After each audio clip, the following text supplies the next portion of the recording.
next episode of the Powerless Podcast. In this episode, I talked to Barry Shelton, who is the lead singer of the band Sister Sleep from Atlanta, Georgia. We talked right after Barry and their band had played the Woodland Creatures tour with two other alumni of the show, both Pulses and With Sails Ahead. It was absolutely fantastic conversation. We talk about their latest song, The Arsonist. We talk about the start of the band, start of Barry's kind of trajectory in music, some of the things that are important to them when it comes to writing music, inspirations, upcoming shows that they're doing, which is really cool. One show that we talk about in particular is the upcoming show they're playing with Alisana, so make sure to check that out on their socials.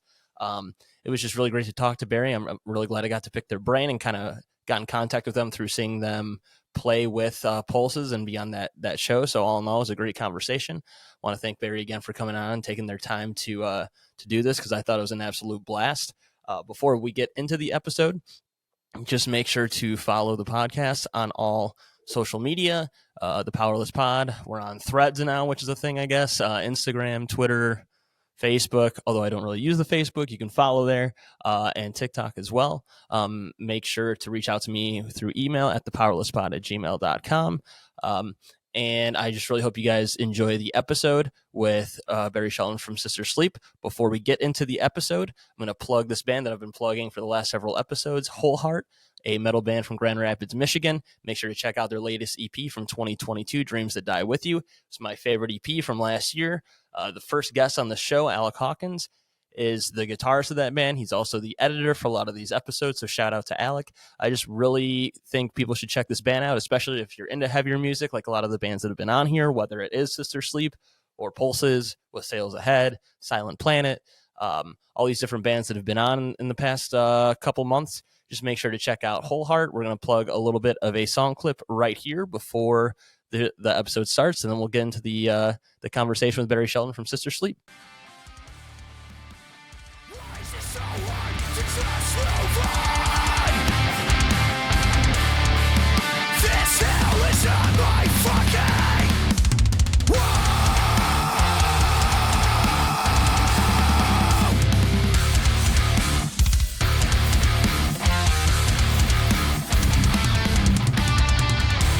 This should be the 24th episode. I should stop saying the numbers when I'm recording these because I'm always wrong. Of the Powerless Podcast with Barry from Sister Sleep, vocalist of the band from Georgia, right? I got okay. Yeah, we're from Atlanta, yeah. Atlanta. All right. I just wanted to make sure I got through, because I knew from the Pulses tour, and that's how we kind of got in contact, but I can be way off sometimes. No, so, right. First of all, how are you doing today? I'm good. The show with Pulses and With Sails Ahead was last night, and it was absolutely amazing. So I'm just kind of recuperating after that. But yeah, it's just been chill. I'm feeling good. So awesome. Yeah, I saw that it was last night, so I thought, it worked out that today was a great day to talk, because I kind of got in contact with you through Matt. He's gotten me like 3 people on the podcast. I owe him money or something at this point now. Matt, but yeah. but it's great to have you on. I was excited to get in contact with you and check out the band and check out a little bit about what you all are about and where everything started. I looked, and it, from listening through the discography, along with kind of looking at what you stated, at least in your Spotify bio, and a few different things I looked at, that, you've had some influences from bands, ranging from My Chemical Romance, Taking Back Sunday, AFI, The Used. I especially hear the influence of The Used in your voice a lot in the songs. Definitely not like a knockoff or anything, but like a delivery, right. Kind of the in a good way, like the dramatic delivery that Bert does a lot in their music. You can really hear that in the songs. Right. Definitely like a big, more modern twist on it that's very uniquely your own. Well, thank you. We'll get into the start of the band and everything else, but first I wanted to talk about, you guys put out a song June 2nd, The Arsonist. You and I talked a little bit about it through messages. You say it's your heaviest song. I would say that's probably pretty accurate. What can you tell me about the song, what the lyrical inspiration is, and kind of what the reception's been from it? Okay. So, as we said, it's definitely our heaviest song yet. It's definitely playing around with sounds that we are wanting to, like, I won't say shift towards, because we like being able to be a band that can kind of do what we want. We want to keep people guessing and sort of have everything for everybody, because we have influences all over the map. But yeah, this song clearly is very angry, very like angsty, what have you. But it's mostly written about people using their platform to promote and push hatred as a narrative, I guess, and to like twist the narrative to in their own favor and stuff like that, which it can mean a lot of things. It definitely has like a double like there's the personal thing of like people manipulating situations and trying to turn everyone against you or whatever, but also there's the other side to it, which is very cult like religious. Um, like people like these groups pushing this hateful narrative, especially like on the right, and like it's about that in a way. Like so, there's a lot of things that it sort of flirts with in that. But it's something I was like really passionate about, and something I've been like really it's been on my mind a lot lately. So that's where that came from.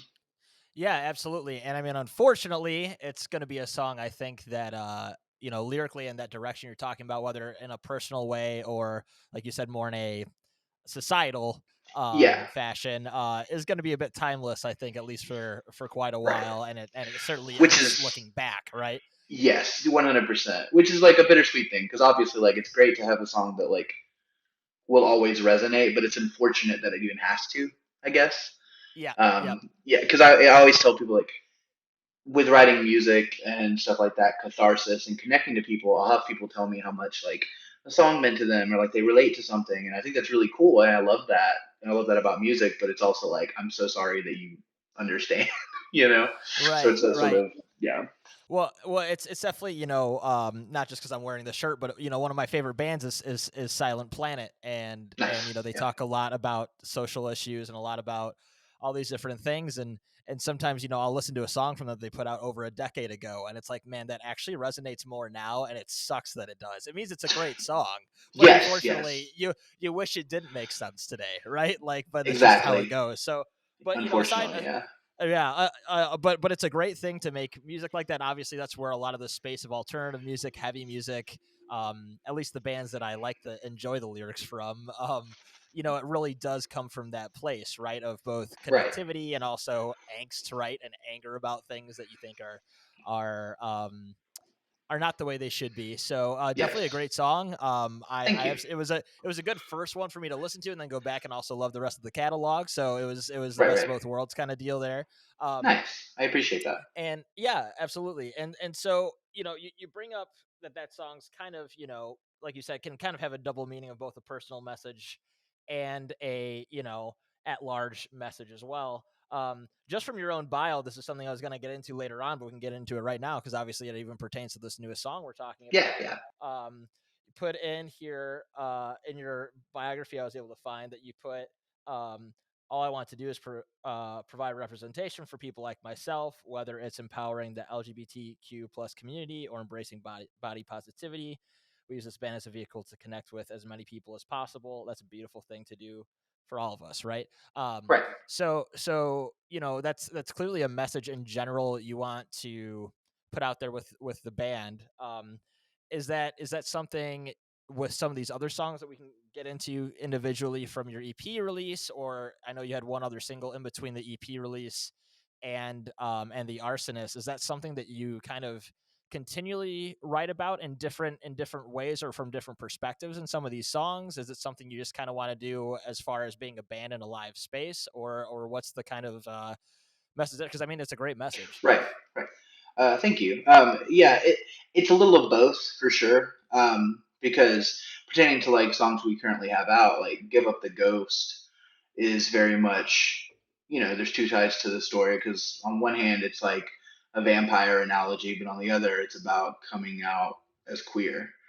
Um, it's very much both, and I sort of like mash them together, and I use like the symbolism to play off each other.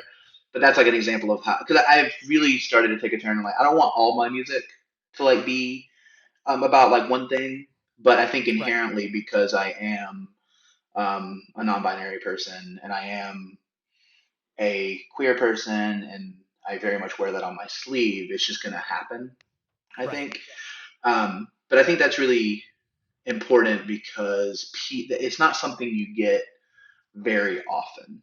and representation is very important because anytime like an artist or a band talks about these things or sings about these things or whatever, it always resonated with me, and it continues to do so. And it's really Right. cool that like we seem to be seeing more and more artists doing that, and Hmm. letting, and there's like a spotlight on them now, and it's not some like secret, because I Right. think for like decades that was kind of a thing. It was like you'd have artists and musicians that would never talk about their sexuality, or like they felt like they couldn't, and there was a whole like they would not come out for decades because it was for fear of being ridiculed, and understandably so. And right now, and now we're at like an unfortunate point where like I believe, I like to believe, and I hope I'm right, more people than not are accepting and see like the LGBTQ community as like a normal thing, and as like Hmm. but the issue there is the vocal minority of people who are against that and who are hateful and like preach this toxic bullshit are so loud at the same time, you Right. know.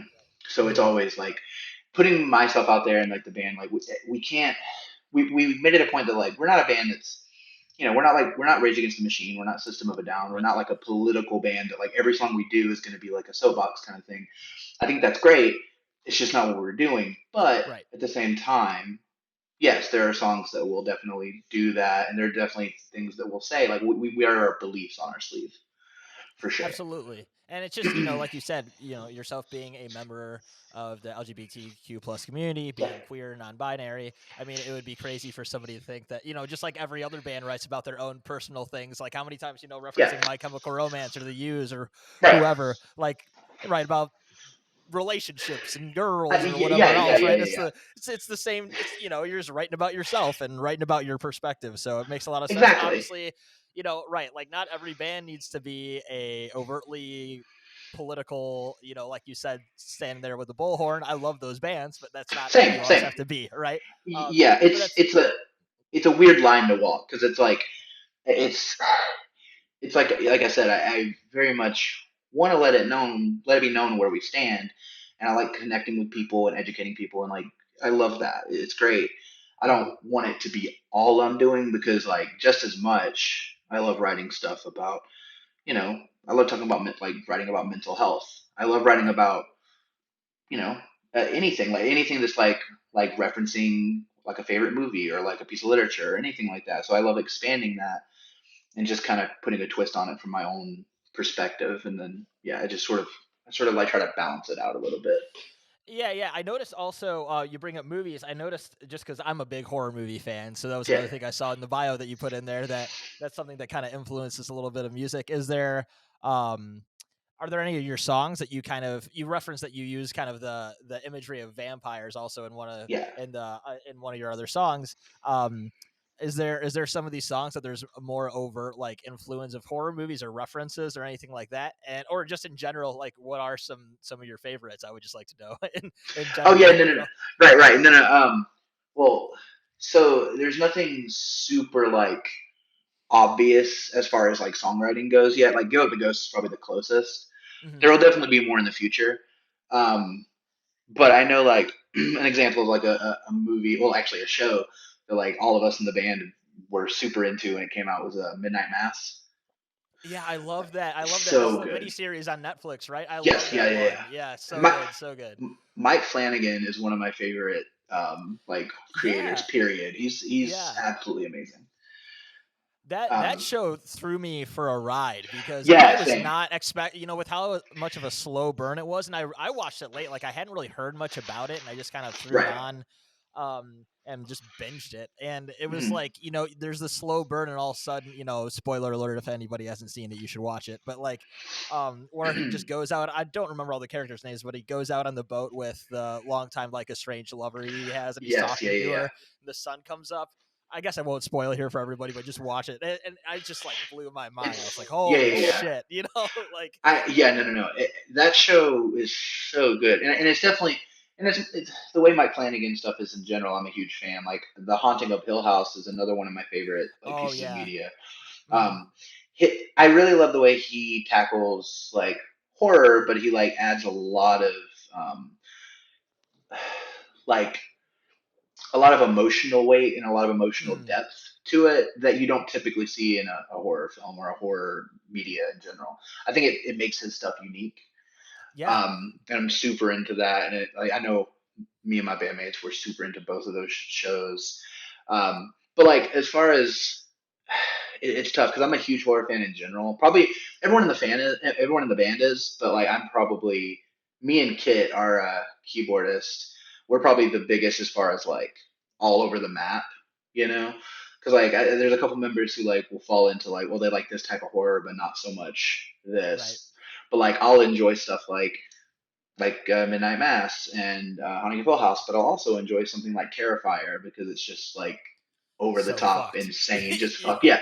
Yeah. Because I watched the second one the other day for the first time finally, and like there were moments where my mouth just dropped, and I haven't had that happen in a long time. Yeah, So, yeah. It's definitely they went for it, man. Like oh, for you know, sure, it's not like like the Terrifier ones aren't exactly like my forte, but like right. when I first saw the first one as an example, like I was just like, what the fuck am I watching? And then the second one is just completely outrageous, They're, you know? yes, they're not for everyone for sure. Like you have to like really enjoy schlock and like Mhm. just just pushing the envelope because they're not really scary per se, but also like scary is subjective, right? Like it doesn't, Right.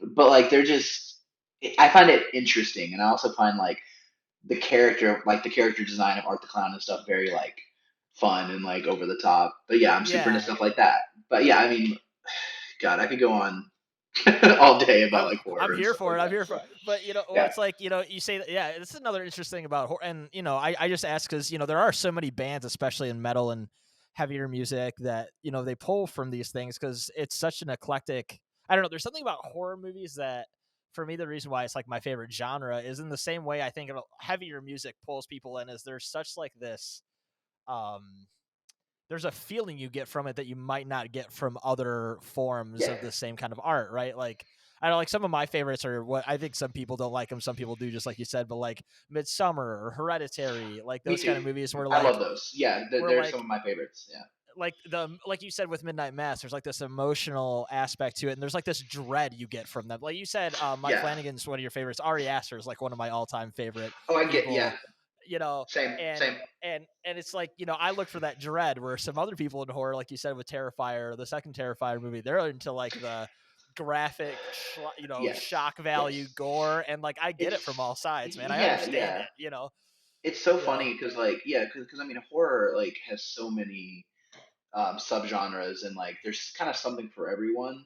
And yeah, I'm just one of those people who like I don't think there's a type of horror film that I'm not into. I'm like very much all over the same. map. Like you said, like with Ari Aster, like Hereditary when I saw that in theaters when it first came out, and that movie like fucked me up. That movie like really got under my skin, and I loved that. Midsummer was also fantastic. Yeah, like definitely.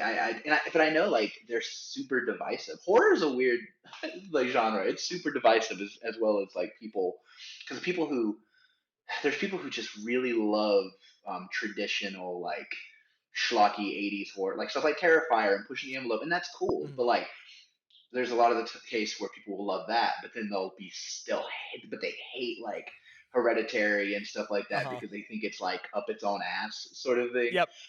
Which I get it. I enjoy Yeah, it though, totally. but I Yeah, get it. yeah. It's just very funny the way people are like super divided on that.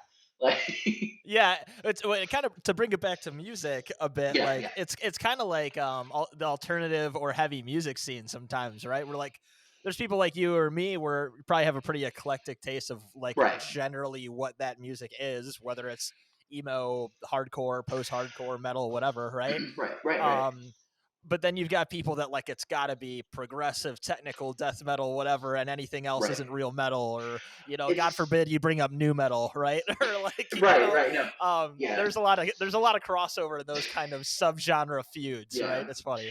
Yeah, no, it's also funny pertaining to music and stuff like that.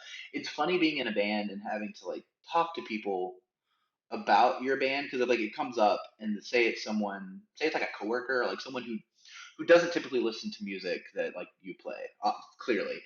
it's so hard to tell them what kind of music I do because like I I have to like really grasp at straws to get them to Yeah. understand. Because somebody asked Yep. me the other day, and I was like, and they were like a little not like old, but like older than me by like 10, 15 years, and like they were asking about it, and I was like, oh well, do you know My Chemical Romance? And they were like, no, and I was like, okay, do you know Green Day? And they were like, yeah, and I was like, kind of like that.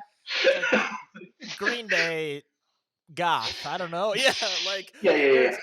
it's It's it, bizarre. Yeah. it reminds me of I'm a big Stray from the Path fan, and Same, so same. No, like Stray is sick. I love them. yes, so good. I remember I think it might have been Craig Reynolds who has his own podcast, but he mentioned something about like when he's talking to people, he's like, have you heard of Metallica? And they're like, yeah, and then they don't know anything lower than that in metal. He's like, well, I guess we're like a faster Metallica. I don't know, Yeah, yeah, like, yeah, yeah. and No, it's no, no. like Exactly. there's nothing further from the truth on how that band Right. sounds, right? Like so, but it's just like what you got Yeah. to do. It's so funny. I know, It's I know. so it's the curse of being in like a like alternative like quote unquote underground like kind of Mhm. band because like yeah the average like listener is gonna have no clue what you're talking about. So yeah, you Well, have to find and the it's even funnier because like you just referenced My Chemical Romance, like to you or I that seems like and to be fair they were at one point and probably still are in some circles, right? Like I think of that as being one of the biggest bands in the world, right? But then you I can think talk to so. somebody from a Yeah. generation later or two generations and they're like, I don't think I know what It's that is. interesting. Yeah, it's yeah, I know. It's bizarre because like my Chem to me at least like at least from what I'm seeing, and obviously like I'm a huge fan, so my view might be like skewed a little bit. I might be too close to the fandom or Right. whatever to like see it, but I think of that era of bands, they're probably at the top because I feel like they're like our generation's version of like bands like Queen and Led Zeppelin and AC/DC and all that kind of stuff. Like, and I say that because they're bigger now than they ever have been, Mhm. arguably. And I saw them for the first time last year. Yeah. It was absolutely amazing, but it was really cool to see like all like people of all ages were there, like and there for the band, like because there were people in their like 50s, there were people who were like 13, Right. and it's really cool to see a band that really they released like a new song last year, but hasn't been active for over 10 years. Still like getting new young fans and older fans, and it's really like that's super rare. Like I Right. really don't. It's really cool to see that. But yeah, Yeah. that's It is just it's a funny realization sometimes of like just how separated people are when it comes to music taste and what's big, what isn't big, and right. everything else. Because it is like you said, like it's funny. You're the second or third person that's made the connection between like My Chem, um, and like more legendary what people would view as classic rock bands. Yeah, Because I yeah. mean, I think they do kind of have they will end up being one of those bands that has that impact, whether people like them or not. It's just Well, yeah, going to be because I like one mean, of those bands that has a found. there, yeah, I agree with. Yeah, I think it's because they are super accessible not, while never like straying away from who they are or their own like real sound that they're making, because Well, that's like a right. hard thing to balance. Absolutely. You bring up that song they put out last year. Like they didn't come out of the gate with some like super No, no, polished, no, no, no, no. hooky song. It Yeah, was yeah, yeah. like arguably one of the most like out there songs they'd ever made. you Oh, for know? sure, for sure. Like first of all, it was like 6 minutes, Yeah. which is a no no nowadays. Right. Right. And it was the production was super raw. It literally felt like they took. To me, it like felt like they took a deep cut from like the Black Parade, but crossed it with their first record in a lot of Right. ways because it Right. was very interesting. They did the complete opposite of what people would expect them to do, which I think as a band they just sort of do that, which is really cool. Right. I respect that a lot. Definitely. Definitely. So getting, being that they're one of your biggest influences, as you stated, you all listed a few other bands of that sort of vein, of kind of Yeah, the emo, alternative rock music that came out in the mid right. 2000s, Taking Back Sunday, The Used, a few others. Kind of take me back a little bit. because obviously I don't know much of your own story. Tell Right. me what got you first into music Yeah. like this at a young age, and what got you first starting to write and make your own music. So yeah, I always like loved music growing up, but like when I first started to get really into alternative and like underground type bands and even like just rock bands in general, I was in middle school. It was probably like seventh, eighth grade. The first bands I remember getting really into were like Green Day and Blink 182. I was obsessed with them. I was like a seventh, eighth grader, and then that's when I found My Chem, and that pretty much just like that is what like My Chem is very much the band that like got me going. Oh, I think I want to do this, you know. Hmm. Um, but after that, in the years after, I got into like more eclectic type stuff. Like I was probably like 15, 16 when I went to my first show, like which is later than most, but also earlier than Hmm. so like. But it's Yeah. like I feel like it's like the perfect time where you start going to shows and like really getting involved and stuff like that. Because I think the first concert I went to was it was Chiodos and Silverstein Oh, nice. co-headlining with a Skylit Drive, Alisana, and Escape the Fate. What a That show. was I know, I know. It also shows you how like at that time, because I think that was 2008, 2009 is one or the other, and that was at it was like a pretty big venue and it was like sold out. Like it shows at that time like that was like probably Chiodo's peak popularity and like Silverstein as well. And like those are two of my favorite bands of all time. Like really that whole lineup was like after seeing that live with a friend of mine, it just sent me like down a rabbit hole of like that entire genre and like the whole emo, post hardcore, like scene tour sort of stuff. Went to Warped Tour every year, like after that Hmm. until it ceased to exist. Right. Yeah, so that was like a big thing. As far as writing music and stuff like that, I dabbled in it around that same time when I was like 15, 16, and throughout high school. Kit, who I mentioned earlier, we went to high school together. We've been friends since I was 15, 16. So we've known each other for like, God, almost almost 15 years, I think, something Right. like that. And so we're very close, one of my best friends in the world, and we always wrote together and would sing together. So they were a big part of my like growth as a writer and all that kind of stuff. I didn't even start like putting music out until I was 20, like 25, 24. Like that was my first band. It was called The Keepsake. Um, that was the first band where I actually was like, because to be honest, I fell off for a few years Yeah. before then. Like in my early 20s, I sort of gave up quote unquote like I was just like focused on like working and stuff and I just didn't think it was in the cards, but something shifted. I met people in like the music scene and made friends again, and I started like I don't know, I just felt like passionate about it again, and ever since I've Mhm. just been going for it. Yeah, absolutely. Yeah, So kind of, I think pretty conventional. yeah, Pretty typical. I should say pretty typical route for a lot of us, right? I was similar boat as well when it came to music and all those kinds of things. Where you just find the first band that really gets you going. Like I really want to do this myself, right? yes, Um, yeah, so you say you're kind of doing your first band really 24, 25, a few years back, right? yeah. And so when did I know that Sister Sleep it looks like started maybe it says 2020. Was that like a COVID It project that was started? Was that pre-COVID when it kind started? of, yeah, kind of. So the gap between the Keepsake and Sister Sleep, it's they're very connected, but they're very different. So around 2020, the Keepsake was like the pandemic happened. We like in the Keepsake we played a show with Red Jumpsuit Apparatus, Oh, which sick. was really yeah, it was great. It was sold out, it was really fun.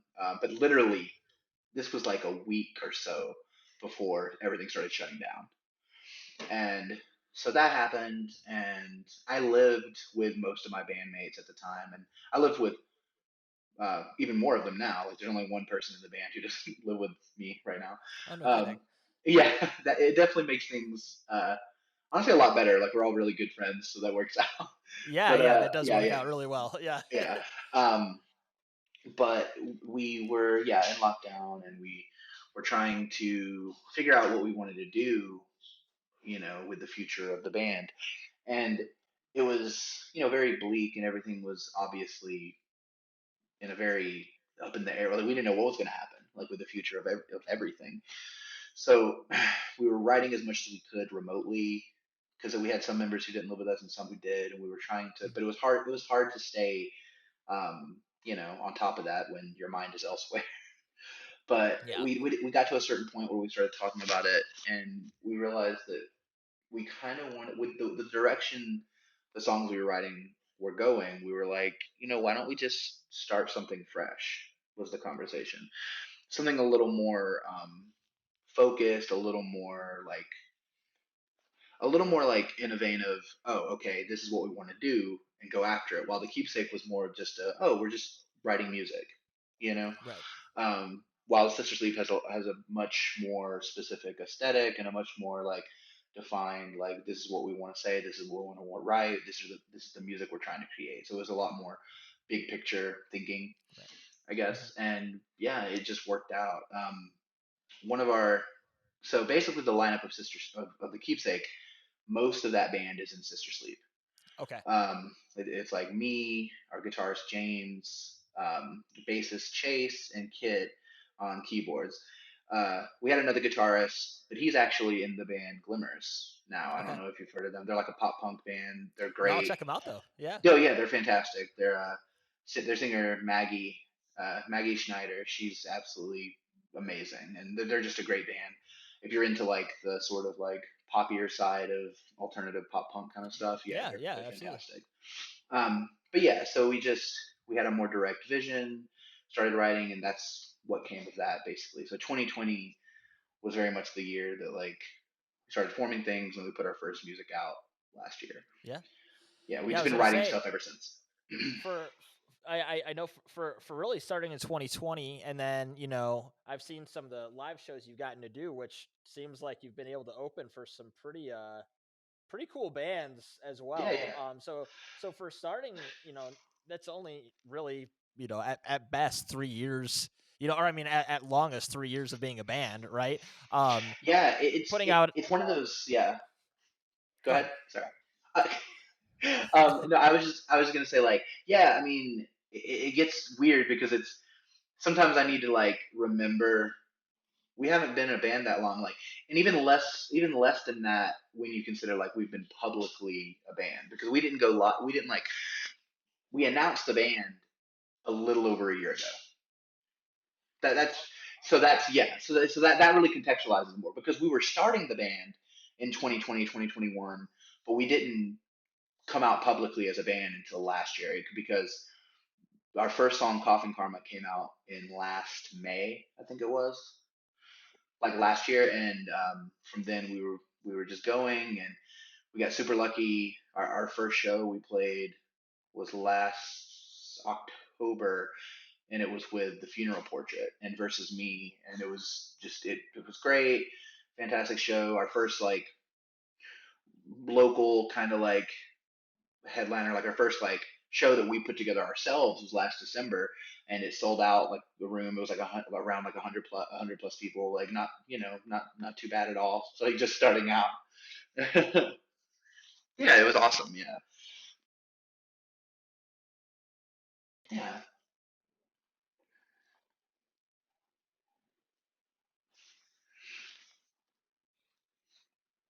yeah. We we have not. We're about to. We're opening for them in. Yeah, yeah, yeah. Yeah. We're opening for them in August, actually, and I'm super pumped about that, because, like I said earlier, like in high school they were on that list of bands that I was super into. I think I've seen them live just about more than any other band. Like it's like up there with Silverstein, because Silverstein I've seen more than any band. But yeah, Alisana I've seen so many times, and the fact that we got the email to open for the Atlanta show was surreal. It's really cool. I'm pumped about it. Yeah, yeah, yeah, yeah. It's not. It's not. Yeah. Yeah, yeah,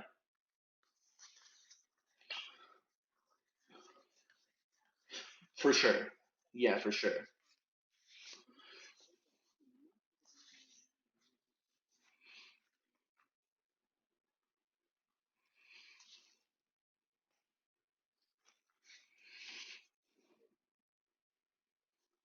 Right. Yeah, yeah, yeah. It is. It's we, yes and no. We tried different ways of doing it because like it just varies on the song. Because sometimes like we have like a whole like Dropbox like folder of ideas. So basically, somebody will upload something as simple as like, oh, this is a guitar riff, or this is like a piano piece that I'm working on, and then from there we'll sort of like go through and decide like, okay, what do we want to work on, and then we take that and build on top of it. The other, like actually the other, like a week or two ago, we did for the first time like tried to write a song with just the band in the room, and it was really cool. It was really fun to do that again because we haven't been able to do that for so long. But yeah, where it was just, hey, somebody start like playing something, and then we just sort of hit the ground running and go there. But yeah, no, like modern like music stuff, no one writes like that anymore for the most part. Yeah, yeah, yeah, yeah,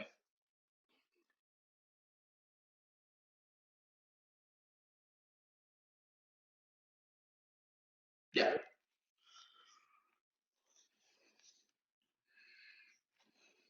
Right. Yeah. That's so weird to think about. Yeah, yeah, yeah. Yeah, that has to be no, yeah, it has to be such a strange transition for bands like that. I haven't even thought about that. That has to be really weird because for us it's like yes, but we're sort of like existing during the transitional phase, so it's kind of whatever. But yeah, for bands who have been doing it for like 20, 30 years to like transition has to be very interesting. you know?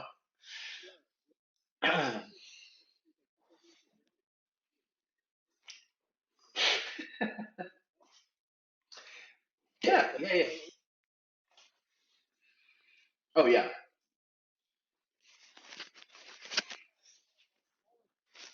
Right.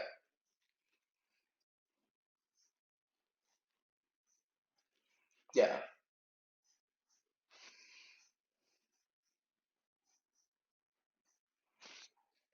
Right.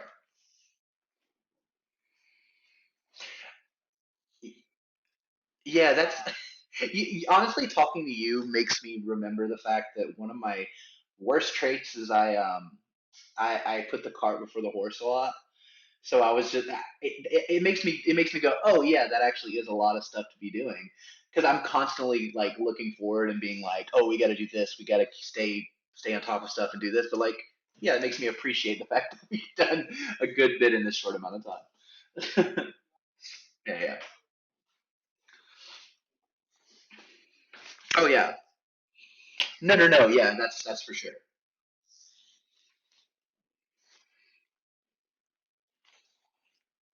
Yeah.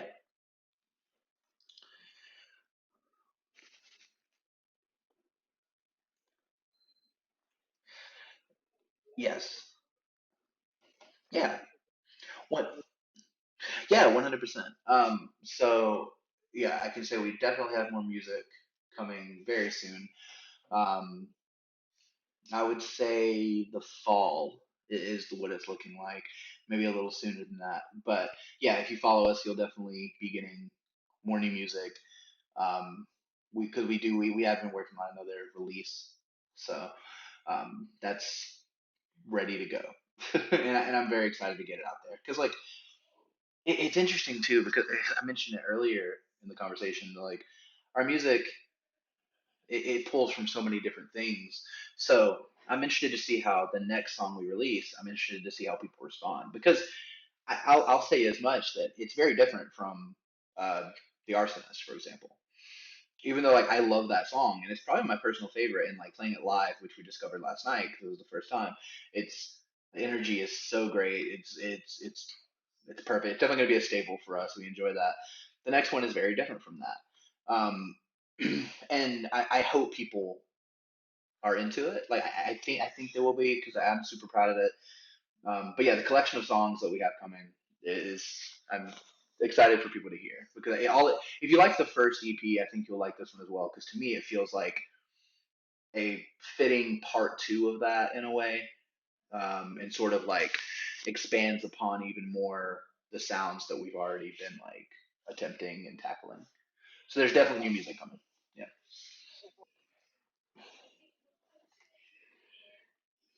Yes.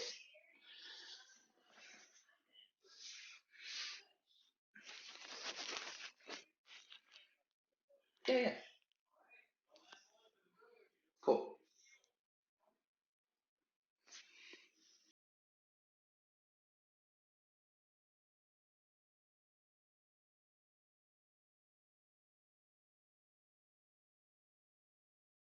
Okay.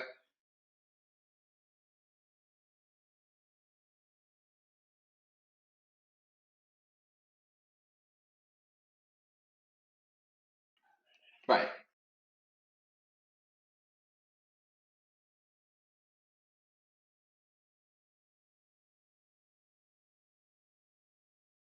Oh my God. Yeah.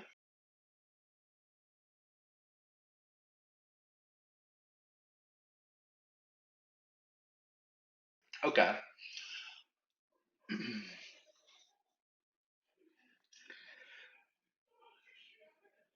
Okay. Yeah, I'm gonna take a second to because I'm also not gonna overthink it because like I've learned with questions like these. Yeah, because like with questions like these, it's like if I overthink it, that's silly. Um, but let's see. I think I would go with. Damn, this is hard. I know, I know. This is really difficult. Okay, okay. So guitar, two guitarists. I'm gonna go with Frank from MCR Hmm. and Ellis Dunes and stuff like that. And I'm also gonna go with um, who was it? Look, slipped my mind. Um, uh, I had an idea.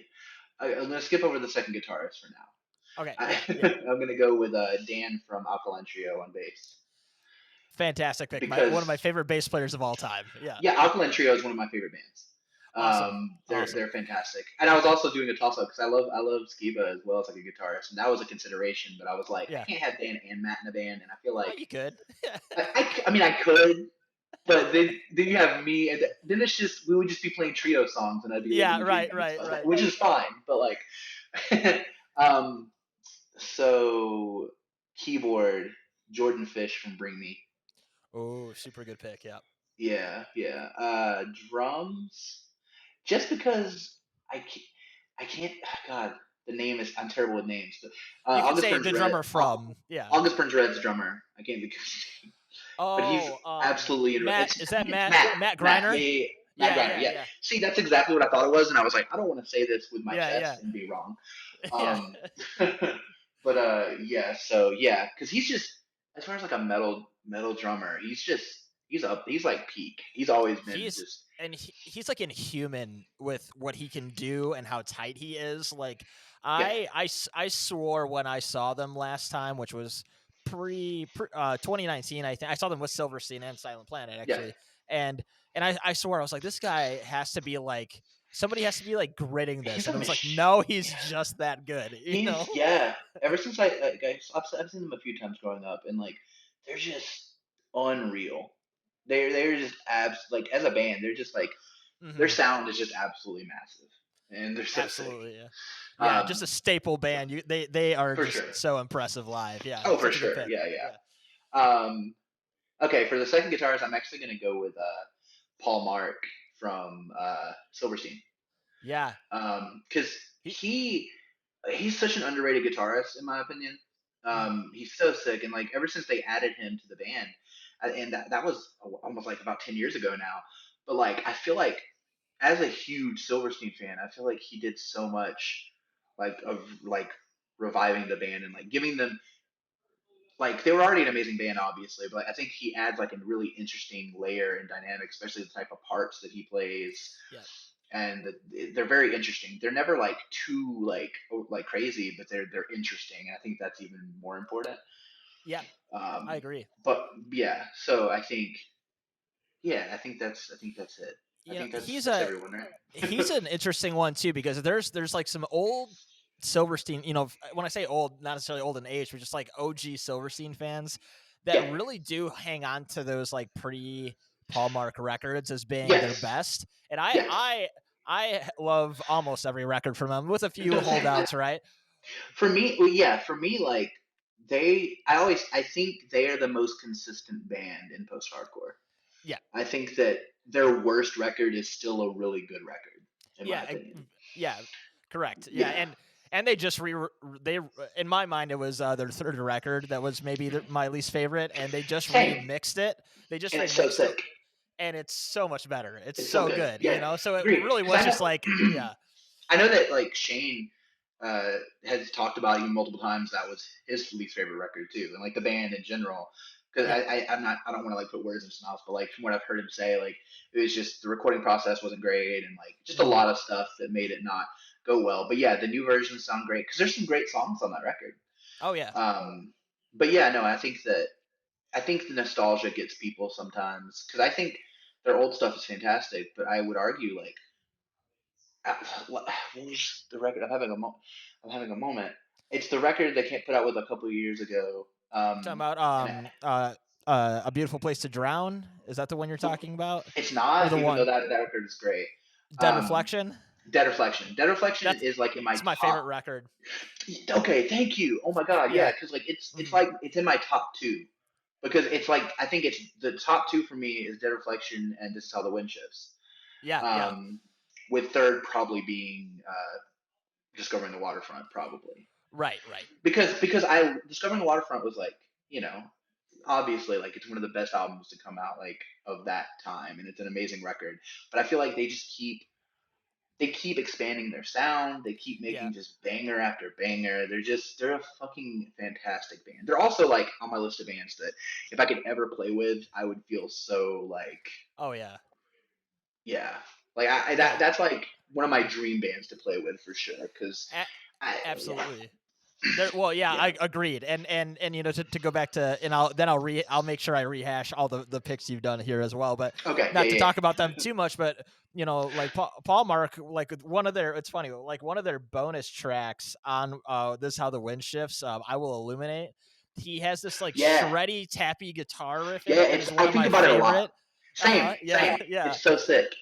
And I get why they didn't put it on the record because it was a concept Same. record and all that, but like, but there's something about it when I heard that, and then I saw them play it live once, and then they've got some of these other songs that he does all these tapping things on and everything He's else. It's so like, yeah, good. dude's super underrated.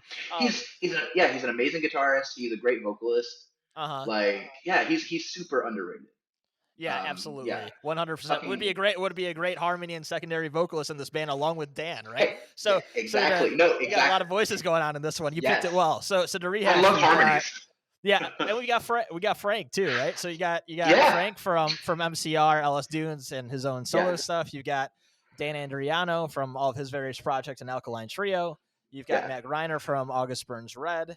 We've got on keyboards Jordan Fish from Bring Me the Horizon. Hell of a pick. Talk about another guy that does vocals as well. Oh yeah, and And samples then and like keyboard. Like yeah, that's just he made that band become so much better when he joined as well. I And then yes. and then we got Paul Mark on probably lead guitar and all that kind of stuff. So hell of a band. I would be super Yeah, interested to see what music that band put together. same. Yeah. Same. You could do Like yeah, you could do 4-part harmonies if you really wanted to on some parts, yeah. like No, really yeah, for really go sure. for it. I very much also was trying to choose like I was trying to pull from all like my different influences Yeah. and the kind of music I'm into, while also like putting some together that wouldn't make sense, but also Yeah. could if you did it right. So Yeah, yeah, yeah, that feels absolutely. good. I feel good about those choices. Yeah. That was one of the. I've done this a lot with like the last probably 10 episodes or so I've done of Yeah, this show, and that was one of the more cohesive ones because some people just really throw some stuff at the wall, and it's I awesome mean, either way, yeah, right? So it's yeah, fun. yeah. No, it's great either way. Yeah, Um, So again, thanks so much for doing this. Of I course, really yeah. appreciate it. As a reminder for everybody, I'll say it again. Make sure to check out the EP, and especially from my own perspective, the latest song, "The Arsonist," on Spotify, all streaming platforms, all that kind of stuff. Um, can you just kind of plug, just so I don't get them incorrect, where people can find the band Yeah, on different socials, and if there's yeah, anything of else you want to course. plug live show wise or anything else on the show? Yeah, no, of course. You can find us on Twitter, Facebook, anywhere really at Sister Sleep Band. You can find me at Barry X Sleep on Instagram, Twitter. Like you can even follow me on Facebook, Barry Shelton. Yeah, keep up with all we're doing. We've got a lot of music ready to come out. Yeah, I mean, looking forward to really getting out there and start playing more shows this year. We definitely have some dates we're working on for the fall as well in the southeast, so I'm super excited about those. Yeah, I mean, just take care of each other. Like my shirt says, protect trans kids, and yeah, 100%. love each other. Awesome. Yeah, absolutely. Again, thanks so much for doing this. And I always, No, of one course. last thing, I always play a song at the end of this. We could do something from the EP. We could do, we could do your latest single. What would you want to put on for people to listen to at the end of this? Hmm. Yeah, might as well. Yeah, let's just go with the arsonist. Yeah, especially Okay. because it's the most recent single makes sense to me. Sounds great. So at the end of this, anyone listening, you can check out the Arsonist from Sister Sleep, and make sure to follow them on socials and see what's coming next. Thanks a lot for doing this, Barry. Really appreciate it. Yeah, no problem. See you around.